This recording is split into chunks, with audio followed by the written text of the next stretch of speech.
Direction le Québec maintenant, où se tient jusqu'à dimanche le 12e sommet de la francophonie. Une polémique est quand même déjà née pendant ces 48 heures de sommet, celle concernant les propos de Nicolas Sarkozy sur le Canada.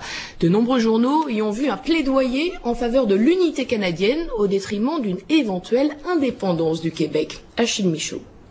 Comme il le disait en arrivant, ce n'est pas la longueur de la visite qui compte, c'est l'intensité.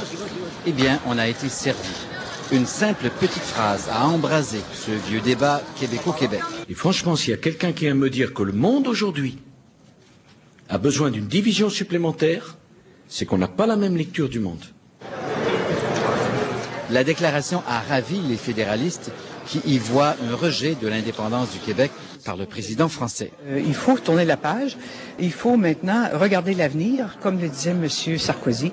Et je pense qu'on a beaucoup à faire avec la France d'égal à égal. Les indépendantistes, eux, sont courroucés. La France ne s'ingérait pas dans nos affaires. Elle disait non-indifférence, non-ingérence.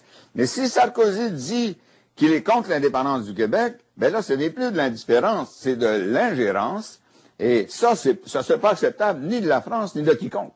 Je me souviens pas d'avoir jamais vu un chef d'État dire ça pendant tous les grands débats sur la souveraineté du Québec, pendant toute la campagne référendaire.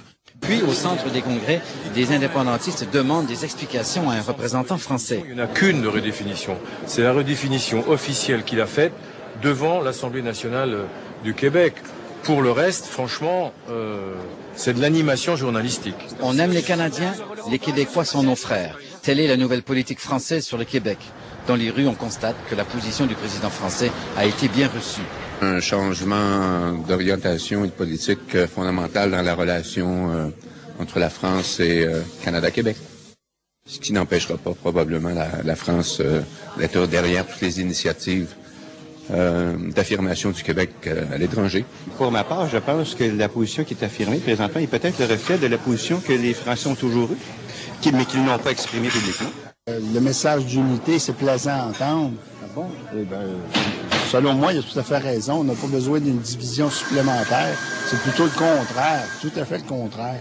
C'est le Premier ministre François Fillon qui a pris le relais du président Sarkozy au sommet de Québec.